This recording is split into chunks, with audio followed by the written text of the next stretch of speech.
من يهده الله فلا مضل له ومن يضلله فلا هادي له وأشهد أن لا إله إلا الله وحده لا شريك له وأشهد أن محمدًا عبده ورسوله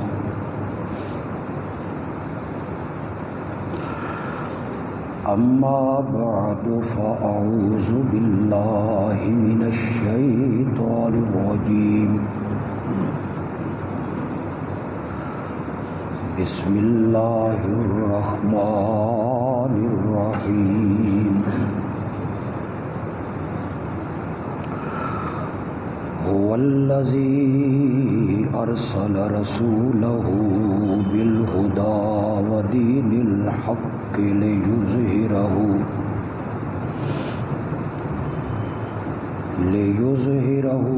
على الدين كله وكفى بالله شهيدا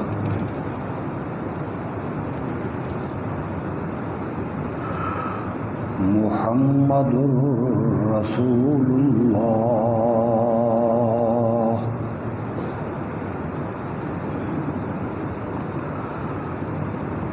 والذين معه أشداء على الكفار رحماء بينهم تراهم ركعا سجدا يبتغون فضلا من الله ورضوانا سيماهم في وجوههم من أثر السجود ذلك مثلهم في التوراة ومثلهم في الإنجيل اللهم صل على سيدنا ومولانا محمد النبي الأمي وعلى آله وأصحابه وأزواجه وآل بيته وبارك وسلم ثم صل عليه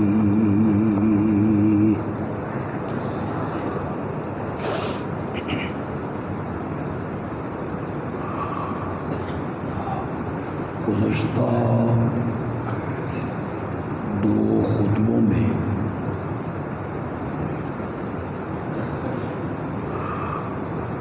امیر المومنین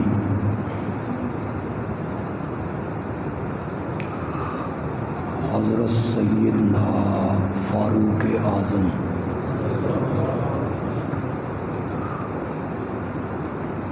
رضی اللہ عنہ کی سیرت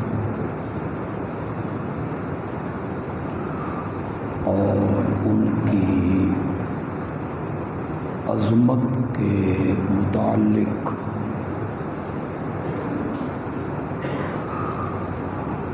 کچھ گفتگو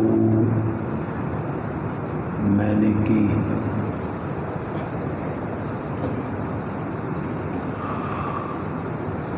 اللہ رب العزت نے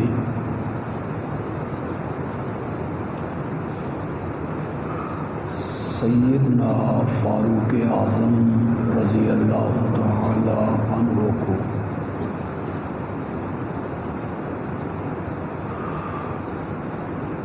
اتنی خوبیوں کے ساتھ نوازا تھا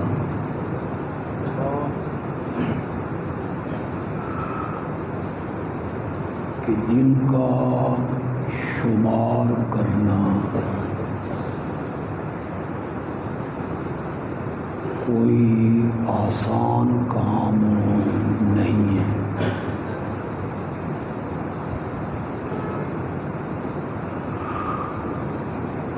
نبی اکرم صلی اللہ علیہ وسلم کا ایک ارشاد ہے،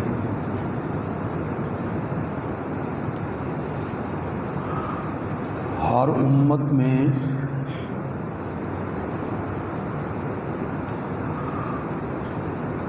کچھ لوگ ایسے ہوئے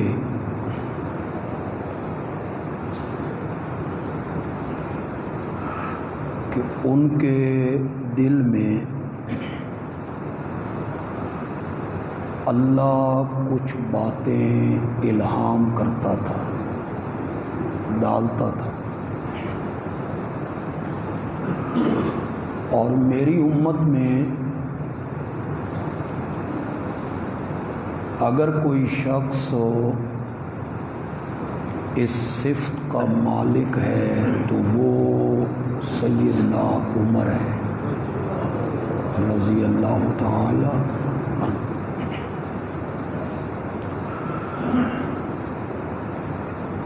بارہا ایسا ہوا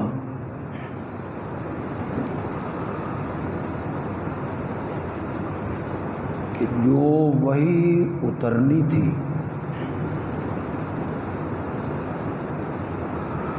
جو حکم آنا تھا،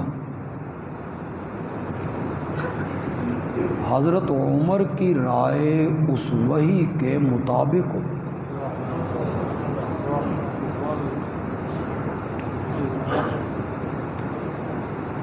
یہ تو میں عام خطیبوں کی طرح نہیں کہوں گا کہ وہی ان کے مطابق ہو گئی، یعنی جو انہوں نے کہا وہ رب نے وہی بنا کے اتار دی، بلکہ میں یہ کہوں گا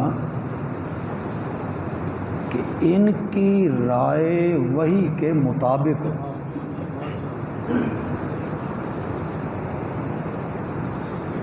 جو انہوں نے رائے دی، مشورہ دیا،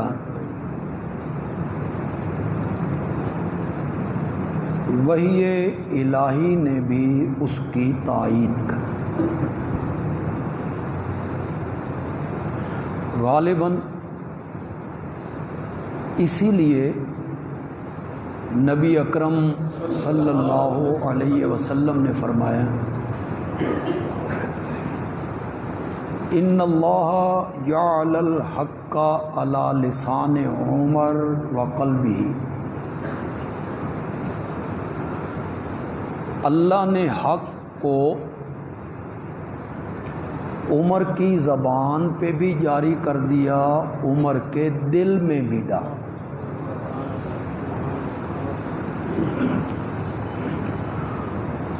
اور آپ نے یہ بھی فرمایا کہ عمر، تیری رائے، تیرا مشورہ وحی الہی کے موافق ہو جاتا ہے، لگتا ایسا ہے جیسے تو اللہ کی زبان ہو، کہ جو مشورہ اور جو رائے تیری ہوتی ہے اللہ کی وحی اس رائے کی تائید کر دیتی۔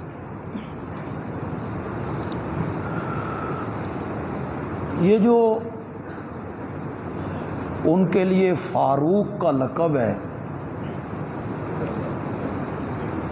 فاروق کہتے ہیں حق و باطل میں فیصلہ اور فرق کرنے والا۔ تو یہاں بھی حضرت عمر کے فیصلے کی تائید وحی الہی نے کی تھی، جب آپ کا لقب فاروق ٹھہرا۔ بڑا مشہور واقعہ ہے، میں اس کو ذکر نہیں کرنا چاہتا۔ یہودی اور منافق کے اس جھگڑے میں نبی اکرم صلی اللہ علیہ وسلم نے یہودی کے حق میں فیصلہ کر دیا. وہ حق بجانب تھا، اور یہ جو کلمہ گو تھا یہ صحیح نہیں تھا، اس کا موقف غلط تھا. تو وہ کلمہ گو کہنے لگا کہ فیصلہ تو ہو گیا ہے، چلو اس کی توثیق کروا لیتے ہیں حضرت عمر سے رضی اللہ تعالی. اس کے دل میں یہ خباثت تھی، یہ خیال تھا کہ حضرت عمر ذرا جلالی طبیعت کے، یہود سے انتہائی متنفر ہیں. میں کچھ بھی ہوں، کلمہ تو پڑھتا ہوں، کچھ نہ کچھ وہ میری طرفداری کریں گے اور کوئی راستہ نکلے گا. یہودی حیران ہوا کہ جس نبی کا کلمہ پڑھتے ہو اس نبی کے فیصلے کے بعد آپ کسی اور کے پاس جانا چاہتے ہیں، تو چلیں. حضرت عمر کے پاس پہنچے. یہودی نے کہا جی فیصلہ کرنے سے پہلے میری ایک بات سنیں. جس نبی کا کلمہ آپ بھی پڑھتے ہیں اور یہ بھی پڑھتا ہے، اس نبی نے فیصلہ میرے حق میں کیا ہے، یہ اس پر مطمئن نہیں ہوا، مجھے آپ کے دربار میں لے آئے. حضرت عمر نے اس منافق سے پوچھا کہ یہ بات صحیح ہے جو یہودی کہہ رہا ہے؟ اس نے کہا جی بات تو ایسے ہی ہے. فرمایا ٹھہرو، میں تمہارا فیصلہ ابھی کرتا ہوں. گئے، تلوار اٹھائی، منافق کی گردن قلم کی اور یہ کہتے ہوئے قلم کی ہاکذا اقضی بمن لم یرض بقضاء محمد صلی اللہ علیہ وسلم، جو میرے نبی کے فیصلے پر راضی اور مطمئن نہیں ہوتا اس کا فیصلہ عمر کی تلوار کرے گی رضی اللہ تعالی. منافقین نے مشورہ کیا کہ قسمیں اٹھا دو دربار نبوی میں جا کے کہ ہم کوئی فیصلہ کروانے نہیں گئے تھے، ہم تو صلح کے لیے گئے تھے کہ ہمارے درمیان وہ صلح کی کوئی صورت پیدا کریں، اور انہوں نے ایک مومن کو قتل کیا ہے، لہذا ہمیں قصاص دلوایا جائے. معاملہ بڑا عجیب تھا. عدالت ہے محمد عربی صلی اللہ علیہ وسلم کی، جہاں اپنا پرایا نہیں دیکھا جاتا. عدالت اس کی ہے جنہوں نے کہا تھا لو سرقت فاطمہ بنت محمد لقطعت یدہا، یہ تو تمہارے قبیلے کی فاطمہ ہیں، میرے جگر کا ٹکڑا فاطمہ بھی چوری کرتی تو میں اس کے بھی ہاتھ کاٹ کے رکھ دوں. وہاں عدل ہے، وہاں اپنے پرائے کی کوئی تفریق نہیں ہے، وہاں کنبہ پروری اور اقربا پروری نہیں ہے جیسے ہمارے حکومتوں میں ہوتا ہے. اگر ان کا قصاص کا مطالبہ مان لیا جائے تو کیا حضرت عمر کی گردن قلم کی جائے گی قصاص میں؟ پریشان بھی ہیں، مسلمان بھی پریشان ہیں. ان کا دعویٰ یہ ہے کہ انہوں نے ایک مومن کو قتل کیا ہے، ایک ایماندار آدمی کو قتل کیا، یہ دعویٰ ہے ان کا. اس بنا پہ فیصلہ ہونا ہے قصاص کا. بس ابھی میرے نبی نے فیصلہ نہیں کیا کہ جبریل وحی لے کر اتر پڑے. اور بڑا خوبصورت انداز اپنایا قرآن نے، فلا و ربک، اللہ نے قرآن میں بڑی قسمیں اٹھائی ہیں، زمانے کی قسم اٹھائی ہے، تین کی اٹھائی ہے، زیتون کی اٹھائی ہے، بلد امین کی اٹھائی ہے، فجر کی اٹھائی ہے، 10 راتوں کی اٹھائی ہے، ضحیٰ کے ٹائم کی اٹھائی ہے، رات کے اندھیرے کی قسم اٹھائی ہے، ستاروں کی قسم اٹھائی ہے، گھوڑوں کے ٹاپوں کے نیچے سے نکلنے والے غبار کی قسم اٹھائی ہے، والعادیات ضبحا، والعادیات ضبحا فالموریات قدحا فالمغیرات صبحا فأثرن به نقعا۔ مفسرین نے لکھا یہ ان گھوڑوں کا تذکرہ ہو رہا ہے جن گھوڑوں پہ سوار ہو کے میرے نبی کے یار جہاد کیا کرتے تھے، جب وہ پتھریلی زمین پہ چلتے ہیں تو ان کے پاؤں کے نیچے سے چنگاریاں نکلتی ہیں، اور جب وہ ریتلی زمین پہ چلتی ہیں تو ان کے قدموں کے نیچے سے دھول اڑتی ہے، اور پھر وہ دشمن کے لشکر میں گھس جاتے ہیں۔ مجھے ان گھوڑوں کی ٹاپوں کی قسم ہے، ان الانسان لربہ لکنود، انسان اپنے رب کا بڑا ہی ناشکرا ہے۔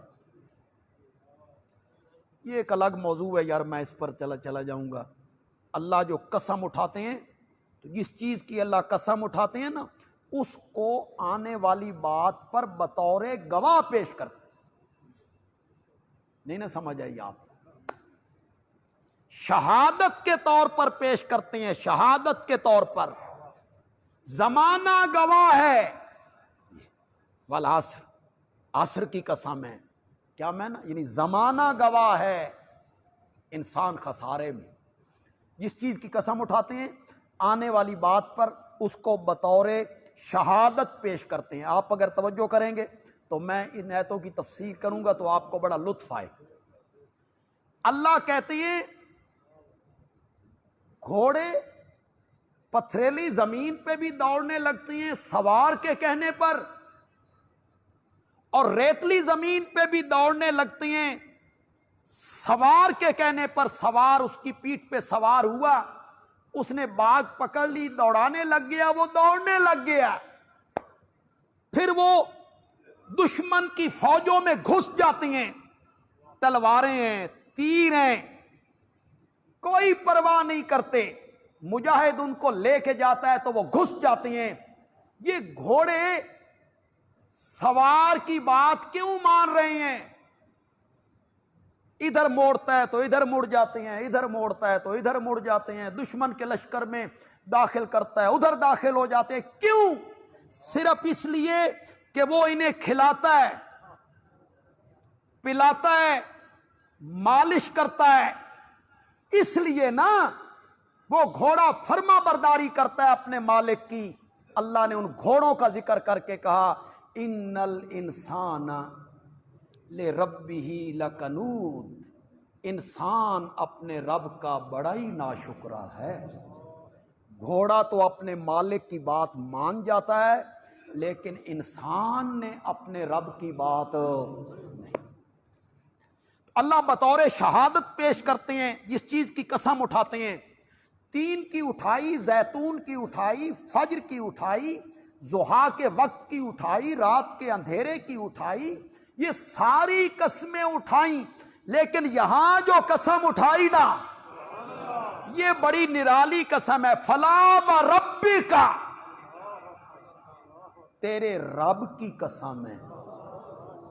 اب اللہ نے اپنے نبی کو بھی شامل کر لیا، اللہ نے اپنے پیارے پیغمبر کو بھی شامل کر لیا اس بات میں، گفتگو میں، فلا و ربک، تیرے رب کی قسم ہے، لا یؤمنون۔ حضرت عمر بھی کیا کہتے تھے کہ یہ مومن نہیں ہے، جس کی گردن میں نے قلم کی ہے یہ مومن نہیں ہے، میں نے مومن کو نہیں مارا، کہ مجھ سے قصاص لیا جائے، اور ان کا دعویٰ یہ تھا کہ عمر نے ایک مومن کو قتل کیا ہے۔ قرآن نے کہا لا یؤمنون حتی یحکموک فیما شجر بینہم،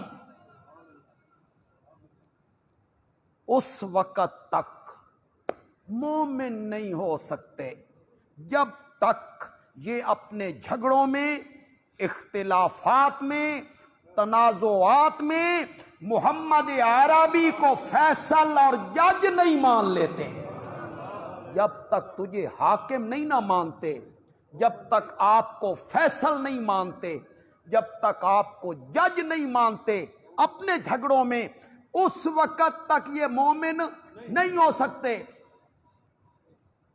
آگے بڑی بات عجیب کی، اللہ نے فرمایا ایک فریق کے حق میں فیصلہ ہونا ہے، ظاہر بات ہے، دوسرے کے خلاف فیصلہ ہونا ہے، تو جس کے خلاف فیصلہ ہو وہ اپنے دل میں تنگی بھی محسوس نہ کرے۔ میرے نبی کے فیصلے کو سن کے کہ میرے خلاف فیصلہ ہو گیا ہے، اپنے دل میں مومن کو تنگی بھی محسوس نہیں کرنی چاہیے۔ وَيُسَلِّمُوا تَسْلِيمًا، اور آپ کے فیصلے کے آگے مومن کو سر تسلیم خم کر دیں۔ حضرت عمر کے فیصلے کی تائید ہو کہ حضرت عمر نے کسی مومن کو قتل نہیں کیا، یہ منافق تھا، کلمہ گو تھا، لیکن اس کے اندر ایمان موجود۔ میرے نبی کے فیصلے کے بعد یہ کسی اور کے پاس فیصلہ کروانے کے لیے کیوں گیا؟ یہ حضرت عمر کی زیرکی ہے، زیرک ہیں، سمجھدار ہیں، دانا ہیں، دور رس نگاہ ہے، پہنچتی ہے نظر۔ دیکھیں میرے آقا صلی اللہ علیہ وسلم، عبداللہ ابن ابی رئیس المنافقین، اس کا جنازہ پڑھانے کے لیے تشریف لے آئے، تمام حدیث کی کتابوں میں موجود ہے، تمام حدیث کی کتابوں میں موجود ہے۔ آپ عبداللہ ابن ابی، اس کا تعارف کروانے کی بھی ضرورت ہے، کتنا بڑا اسلام کا دشمن ہے، کیسے کیسے مواقع پر اس نے خنجر گھونپا ہے۔ احد کے میدان میں عین موقع پہ 300 آدمیوں کو لے کے چلا گیا۔ غزوہ بنی المصطلق میں مہاجرین اور انصار کو پانی کے مسئلے پہ لڑوا دی۔ تعصب، مہاجر اور لوکل، ہمارے اندر بھی آ جائے وہی تعصب۔ میرے آقا نے اس تعصب کو کیا کیا؟ ختم۔ کوئی صوبائیت نہیں ہے، کوئی لسانیت نہیں ہے، صوبائیت نہیں ہے، فلاں صوبہ، ہم فلاں صوبے کے ہیں، ہم فلاں صوبے کے ہیں، کوئی لسانیت نہیں ہے، ہماری زبان سندھی ہے، پنجابی ہے، پختون ہے، کوئی تعصب نہیں، برادری سسٹم، برادریزم کوئی نہیں۔ ہم سب سے پہلے مسلمان ہیں، پھر پاکستانی ہیں، بس ختم ہو گئی بات۔ سب سے پہلے ہم کیا ہیں؟ مسلمان، پھر پاکستان ہمارا وطن ہے جو ہمیں جان سے زیادہ پیار ہے۔ اس کی چار دیواری کے اندر ہم اپنی عزتیں چھپا کے بیٹھے، ہماری ماؤں، بہنوں، بیٹیوں کی عزتیں اس چار دیواری کے اندر محفوظ ہیں۔ مت کہ آپ کا خیال ہو، جو لوگ نہیں نہ سمجھ رہے اس بات کو، افراتفری کا ماحول پیدا کرتے ہیں، دہشت گردی کا ماحول پیدا کرتے ہیں، فرقہ واریت کا ماحول پیدا کرتے ہیں، مسلک کے نام پہ ایک دوسرے کو لڑوانے کی کوشش کرتے ہیں، یا صوبائیت کے نام پر لڑوانے کی کوشش کرتے ہیں، وہ ملک کی بنیادیں کمزور کرنا چاہتے ہیں، کمزور کرنا چاہتے ہیں۔ ہم سب کو چاہیے کہ ہم پہلے مسلمان ہیں، پھر کیا ہیں؟ پاکستان ہمارا وطن ہے، اس کے اندر ہماری عزتیں محفوظ ہیں۔ خدا نہ کرے میرے منہ میں خاک، اللہ کرے میرا ملک قیامت کی صبح تک قائم رہے۔ زور سے آمین کہے گا۔ اس کے دشمن اپنی موت مریں، بیرونی دشمن بھی، اندرونی دشمن، سرحدوں سے باہر کوئی دشمن ہے یا ان کا کوئی ایجنٹ سرحدوں کے اندر ہے، اللہ سب کو تباہ و برباد کر کے رکھ دے، اللہ ان کے عزائم خاک میں ملا دے، ہمارے ملک کی حفاظت فرما۔ یہ ملک ہے تو ہماری عزت محفوظ ہے، خدا نہ خواستہ میرے منہ میں خاک، اگر یہ ملک نہ رہا نا تو ہماری عزتیں محفوظ ہو۔ یہ سمجھے کہ بیٹیوں بہنوں کی پھر عزتیں محفوظ رہیں گی، پھر ہندو اور سکھ اٹھا کے لے جائیں گے۔ یہ ملک ہے تو عزتیں محفوظ ہیں، اس کے لیے ہر مسلک کے عالم کو سوچنا ہوگا، ہر مسلک کے خطیب کو سوچنا ہوگا کہ وہ ایسی گفتگو نہ کرے جس سے نفرتیں پھیلیں، ایسی گفتگو نہ کرے جس سے جذبات مجروح ہو لوگوں کے، ایسی گفتگو نہ کرے۔ علماء سے توقع ہے، اپیل بھی ہے، سیاستدانوں نو کون سمجھائے؟ وہ تو قومی اسمبلی میں ایک دوسرے پہ کرسیاں چلا رہے، ایک دوسروں کو ماؤں بہنوں کی گالیاں نکال رہے ہوتے ہیں۔ انا للہ، کس مقدس جگہ پہ ہو بھائی؟ پارلیمنٹ بھی ایک مقدس جگہ ہے نا، یہاں آئین تشکیل پاتا ہے، یہاں آئین میں ترمیمیں ہوتی ہیں، مقدس جگہ ہے، اس مقدس جگہ پہ ایک دوسرے کو ماؤں بہنوں کی گالیاں نکالتے۔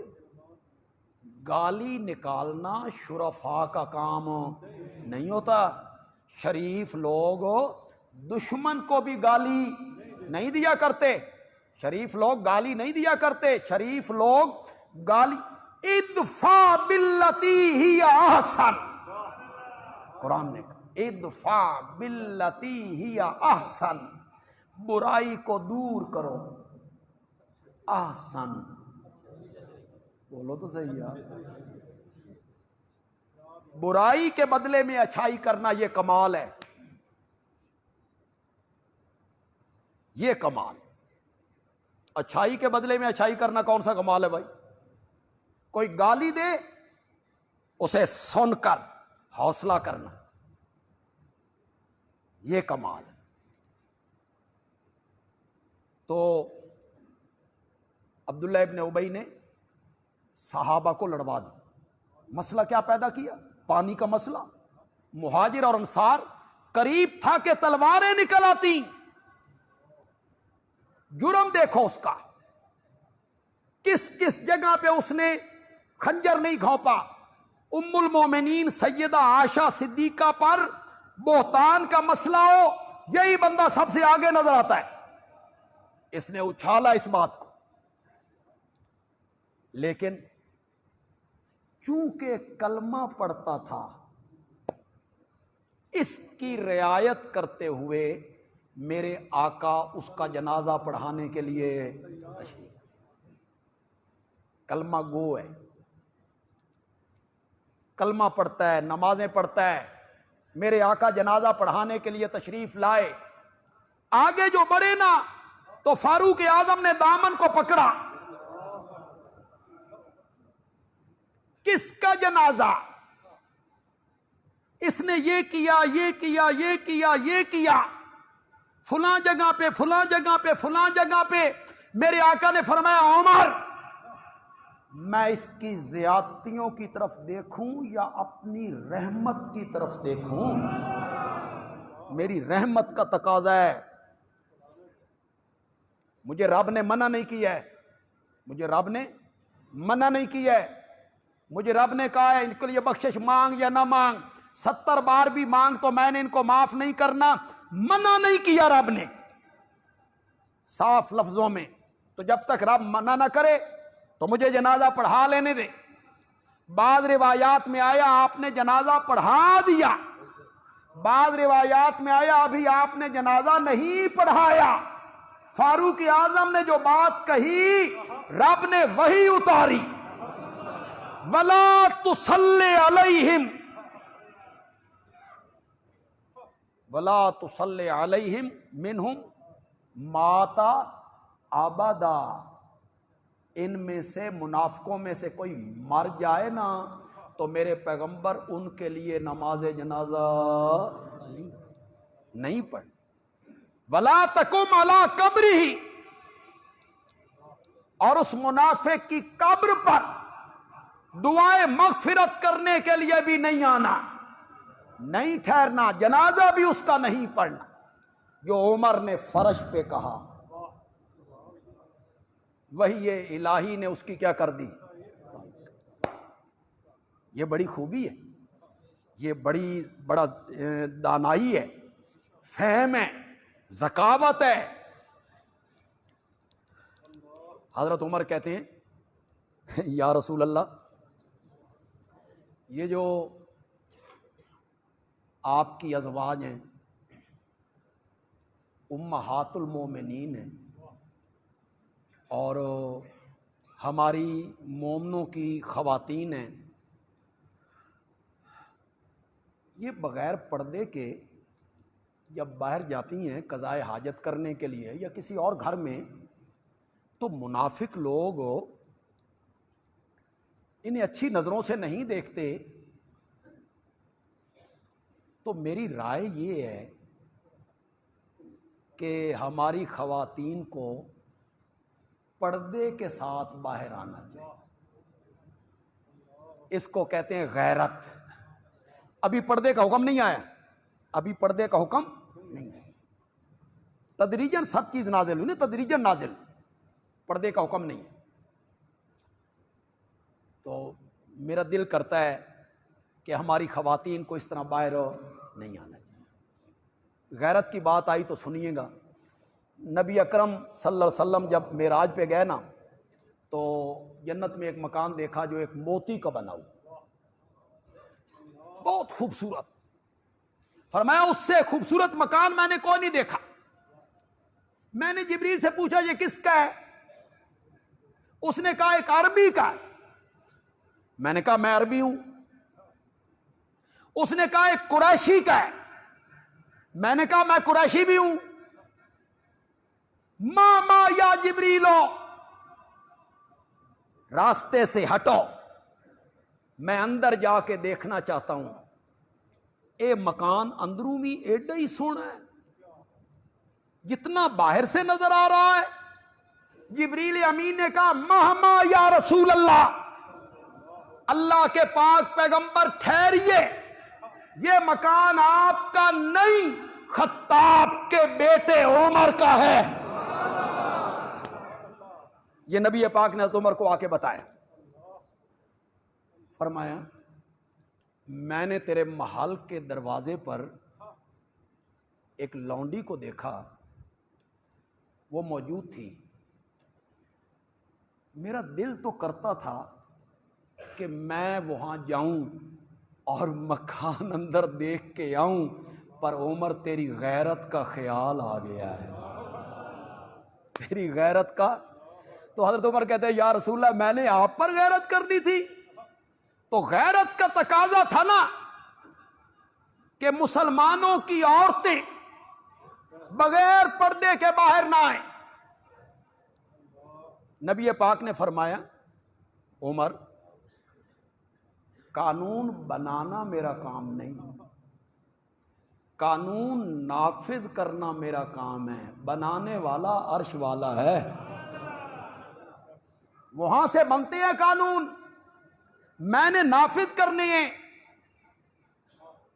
حضرت عمر کی یہ تمنا ہے، آرزو ہے کہ مومنوں کی عورتیں بغیر پردے کے باہر نہ نکلے، باہر آئیں تو پردہ کر کے آئیں. پھر حضرت عمر کی یہ آرزو اور یہ تمنا جو تھی، وہی الہی نے اس کی تائید کی. یا ایھا النبی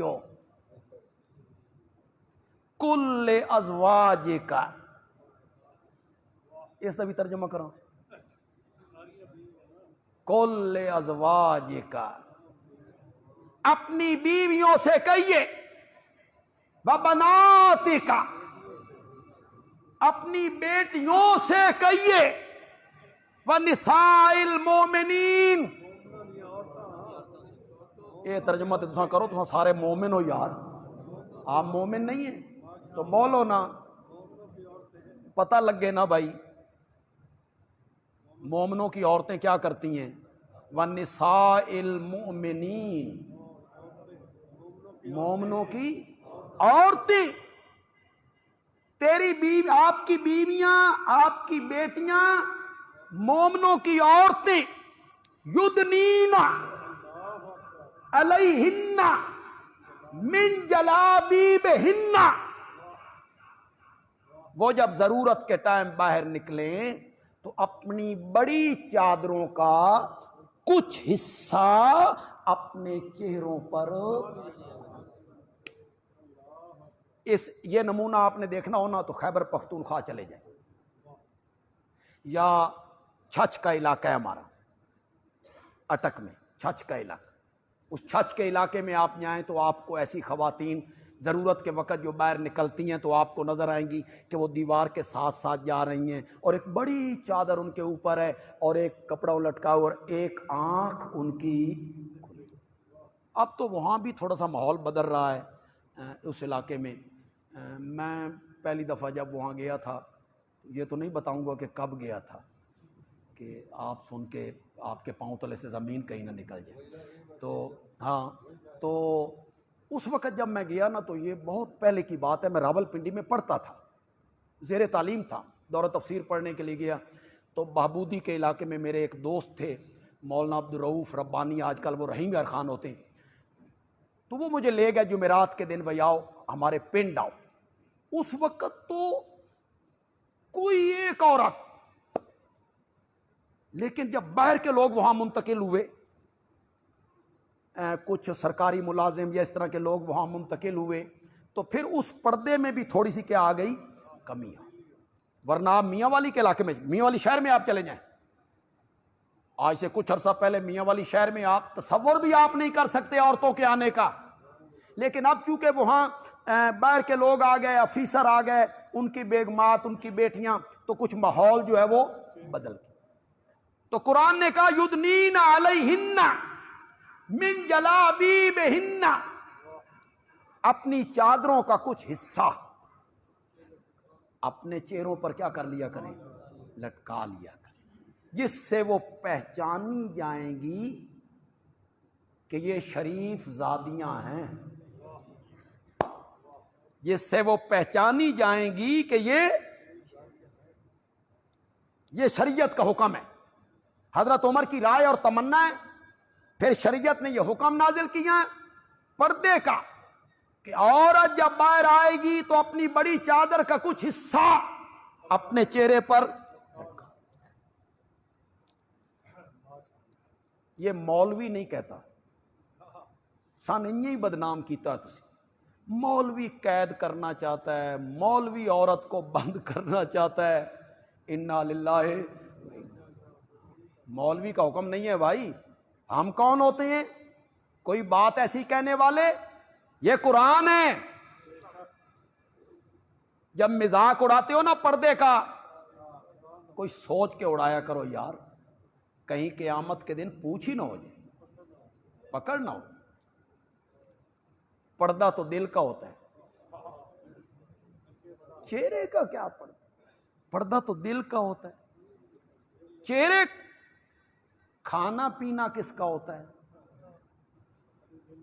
دل کا. کپڑے جو پہنتے ہیں تو یہ کس کے ہوتے ہیں؟ دل کے. پردہ تو دل کا ہوتا ہے. دل صاف ہونا چاہیے، متقی ہونا چاہیے، یہاں کوئی خباثت نہیں ہونی چاہیے. پھر چاہے عورتیں باہر نکلیں، مرد اکٹھے پھریں، سکولوں میں، کالجوں میں، یونیورسٹیوں میں، بازاروں میں، یہ جگہ جو ہے نا یہ پاک صاف پاکیزہ ہونی چاہیے. بس ٹھیک ہے. یہ لوگ کہتے ہیں، یہاں بھی شاید کچھ نوجوان ایسے بیٹھے ہوں جن کا مطمع نظر یہی ہو سکتا ہے ان کا یہ نقطہ نظر ہو. میں ان سے گزارش کروں گا، بڑے پیار اور محبت سے گزارش کروں گا کہ یہ حکم جو پردے کا آیا تھا، یہ سب سے پہلے تیری میری ماں بہن بیٹی کے لیے آیا یا محمد عربی کی بیویوں کے لیے آیا تھا؟ بولو بولو۔ بیٹیاں سیدہ فاطمہ ان کے لیے آیا، سیدہ عائشہ ان کے لیے آیا، اور پردہ کرنا کس سے ہے؟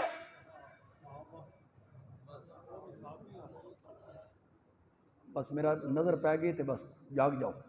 نہیں تو ہی جاگ، نجیب اللہ تم ہی جاگ، ساری سوشل میڈیا دی ٹیم ہی ستی پئی۔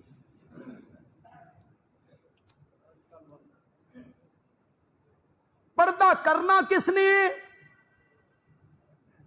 کیسے بتاؤں یار، کیسے بتاؤں؟ پردہ کرنا اس نے جس کو میرے آقا کہتے ہیں عائشہ یہ جبریل کھڑا ہے تجھے سلام کہتا ہے۔ اللہ اکبر، اللہ اکبر، جبریل سلام کہہ رہا ہے جس کے بستر پر جبریل قرآن لے کے اترتا ہے، جس کی پاک دامنی کے لیے قرآن نے 18 آیتیں اتاری ہیں، اتنی مقدسہ، اتنی مطہرہ، اتنی پاکیزہ خاتون کہ اس پہ تہمت لگے۔ اللہ اکبر، سوچو تو صحیح یار، صفائی دے دیتے یار، حضرت یوسف کی نہیں دے دی تھی؟ پتہ نہیں سمجھو کہ نہیں سمجھو، حضرت یوسف پہ الزام لگا تو صفائی نہیں دے دی؟ زلیخا کا چچا زاد بھائی بول اٹھا، کرتا آگے سے پھٹا ہے یا صفائی دے دی؟ مائی مریم پہ تہمت لگی، صفائی نہیں دے دی، ان کے بیٹے کو بلوا دیا، وہ گود میں بول پڑے کہ میری ماں پہ تہمت نہ لگاؤ، انی عبداللہ۔ اللہ کسی اور ذریعے سے صفائی دے دیتا نا، میرے پیارے پیغمبر کو خواب میں دکھا دیتا، خواب میں کہ پاکیزہ ہے تیری بیوی، آپ کی بیوی پاکیزہ ہے۔ نہیں، اللہ کہتی ہیں میرا کام ہے، پتہ نہیں جملہ آپ کو پسند آتا ہے کہ نہیں آتا، میرا کام ہے فیصل بن کر، حاکم بن کر کوئی فیصلہ کرنا، لیکن آپ کی اہلیہ عائشہ پر تہمت لگی تو میں نے حاکم بن کر فیصلہ نہیں کرنا، وکیل صفائی بن کے مدینے میں اتر کے تیری عائشہ کی پاک دامنی کا اعلان کرنا ہے۔ سبحانک ھذا بہتان، کتنی پاکیزہ خاتون ہے بھائی۔ اب آئیے سیدہ فاطمہ رضی اللہ تعالی عنہا، کتنی پاکیزہ ہیں۔ بیماری میں نا، جس بیماری میں فوت ہوئی تو تیمارداری کرنے والی کون ہے؟ حضرت سیدنا صدیق اکبر کی اہلیہ اسماء بنت امیس، خاتون اول، خاتون اول، حضرت ابوبکر کی اہلیہ ہے۔ یہ ہوتی ہیں خاتون اول۔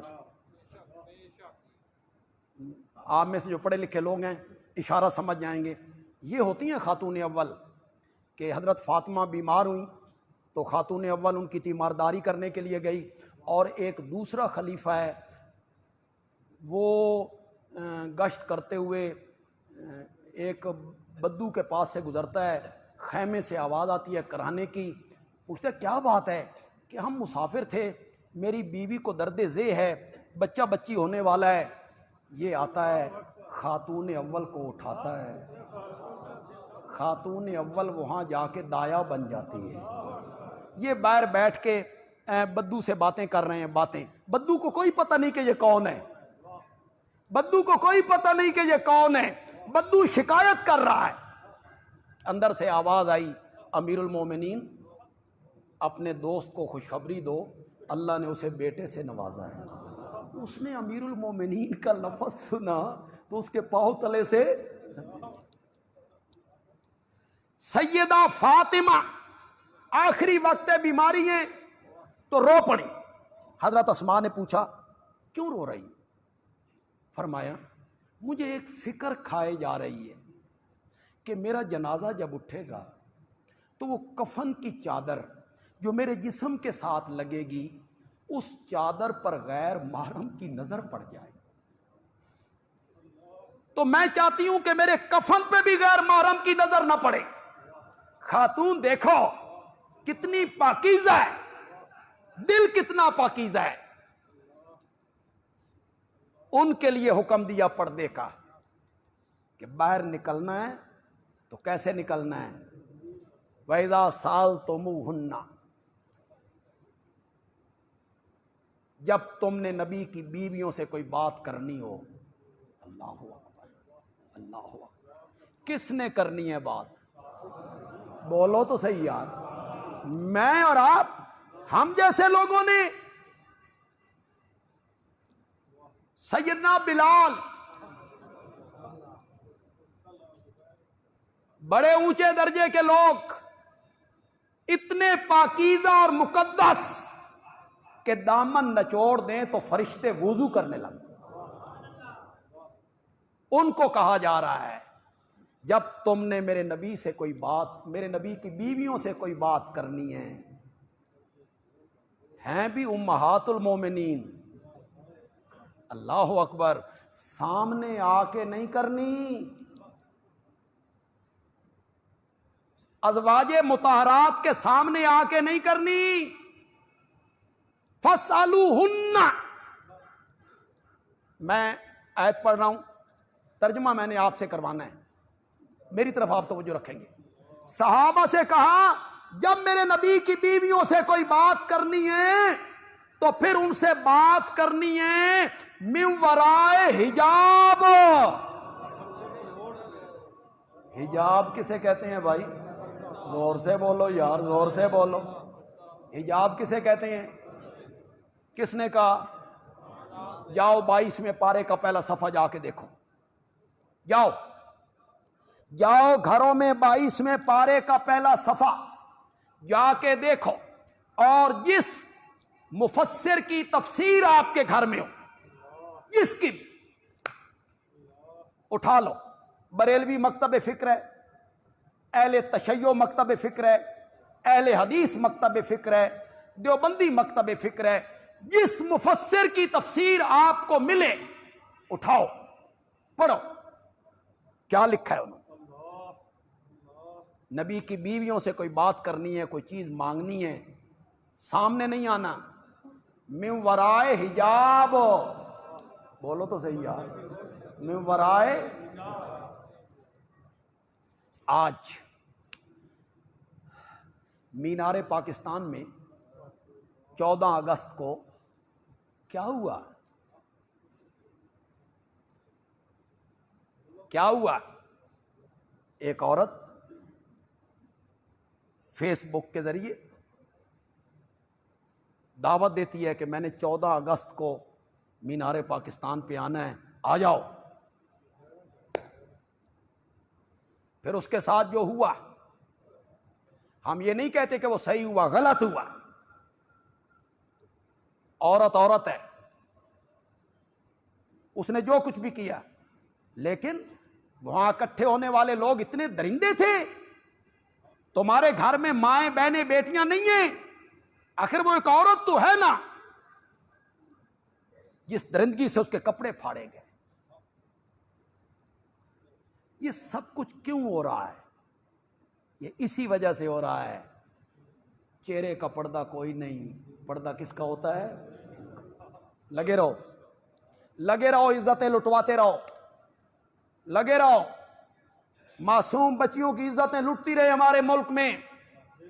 تم نے شریعت کے اصولوں کی طرف نہیں آنا، تم نے شریعت کے اصولوں کی طرف نہیں آنا، تم نے بہانے گھڑنے ہیں، گھڑتے رہو بہانے. میرا ایک تجزیہ سنو، غور سے سنو اور اس پر اپنا فیصلہ ریکارڈ کرواؤ. تمہارا کیا خیال ہے؟ آپ میرے تجزیے سے اختلاف بھی کر سکتے ہیں، کوئی ضروری تو نہیں کہ جو بات میں کہوں وہ آپ مان جائیں، کوئی ضروری نہیں، آپ کو اختلاف کرنے کا پورا حق حاصل ہے، میرے تجزیے سے آپ اختلاف کر سکتے ہیں، کیجئے، اور اگر آپ میرے تجزیے سے متفق ہیں، عمل کریں یا نہ کریں، آپ کی آواز بتائے کہ تجزیہ ٹھیک ہے، جو پردہ، عورت کا پردہ شریعت کو مطلوب ہے، حکم ہے، اگر وہ پردہ ہمارے گھروں میں رائج ہو جائے، پورے ملک میں زنا کا ایک کیس بھی نہیں ہو سکتا، نہیں ہو سکتا۔ زنا کا راستہ تب کھلتا ہے جب لڑکا اور لڑکی آپس میں ملتے ہیں، ابتدا ہوتی ہے، آنکھیں ملتی ہیں، تعلقات بڑھتے ہیں۔ ہمارے محلوں میں کتنی خرابیاں ہیں۔ ایک بچہ ہے پڑوسی کا، وہ چھوٹا تھا تو گھروں میں آتا تھا، آپ کے بیٹے کا وہ دوست ہے، اکٹھے کھیلتے تھے آپ کا بیٹا اور وہ، اب وہ بڑا ہو گیا ہے، بالغ ہو گیا ہے، اب بھی اس کا آنا جانا جاری ہے۔ کیوں؟ جبکہ قرآن نے یہ کہا، قرآن نے کہا بچے انہیں اجازت لے کے اندر آنے کی کوئی ضرورت نہیں، پھر فرمایا جب وہ بڑے ہو جائیں تو وہ بھی پابند ہیں کہ بغیر اجازت کے گھروں میں داخل ہو۔ خدا گواہ یہ قرآن کہتا ہے، قرآن کا حکم۔ قرآن، رب بڑا غیرت مند ہے، میری ماں، میری بہن، میری بیٹی کی عزت کے معاملے میں رب بڑا غیرت مند ہے، بڑا غیرت مند، کہ مومن عورت کی عزت محفوظ ہونی چاہیے۔ ایک اینکر، مجھے بڑا افسوس ہو، بڑا افسوس ہو اس واقعے کو دیکھ کے، اسی لڑکی کے پاس بیٹھ کے وہ اینکر کہتا ہے شکر ہے رب نے مجھے بیٹی نہیں دی، انا للہ و انا الیہ راجعون، شکر ہے رب نے مجھے بیٹی نہیں دی۔ اور اللہ کے بندے، قرآن پڑھ، قرآن نے جب اولاد کا ذکر کیا فرمایا یہب لمن یشاء اناسا، اناسن کا کیا میں نے، یہب لمن یشاء اناسا، جس کو چاہتا ہے بیٹیاں ہی بیٹیاں دیتا ہے، جس کو چاہتا ہے بیٹیاں ہی بیٹے دیتا ہے، او یزوجہم ذکرانا و اناسا، جس کو چاہتا ہے جوڑے ملا کے دیتا ہے، جس کے چاہتا ہے دروازے بند کر دیتا ہے۔ مفسرین نے لکھا، کان کھول کے سنو، یہاں جگہ دو، خاص کر کے اور نوجوانوں جنہاں دیاں شادیاں نہیں ہوئیاں تے جنہاں دیاں نویاں ہوئیاں جے، یہ کہتا ہے پتر چاہیدہ ہے، بیوی کہتا ہے بیٹا چاہیے، جیسے بیوی کے اختیار میں ہے بیٹا۔ اور نوجوانوں میری بات پلے باندھو، رب نے قرآن میں بیٹوں سے پہلے بیٹیوں کا ذکر کیا۔ اللہ بتانا چاہتے ہیں میری منشا یہ ہے کہ میرے بندے کے گھر میں پہلی اولاد بیٹی ہونی چاہیے، بیٹی ہونی چاہیے۔ میرے پیارے پیغمبر کی پہلی اولاد کیا تھی؟ زور سے بولو یار، زور سے، پہلی اولاد کیا تھی؟ بیٹی۔ تو کہتا ہے شکر ہے بیٹی رب نے نہیں دی، کیوں قرآن و سنت سے دور ہو رہے ہو اور ایسی باتیں کر رہے ہو؟ سنا، میرے آقا نے فرمایا، دو قسم کی روایتیں آئیں، دو قسم کی روایتیں، ایک میں جنت کا وعدہ اور ایک روایت میں جو لفظ آئے ہیں وہ میں آپ کو سناؤں گا، ذرا غور سے سننا، بیٹیوں والے ذرا غور سے سننا، جن کے گھروں میں بیٹیاں ہیں وہ ذرا غور سے سننا۔ میرے آقا نے فرمایا میرے جس امتی کے گھر میں 3 بیٹیاں ہوئیں اس نے بیٹوں کی طرح چاہا،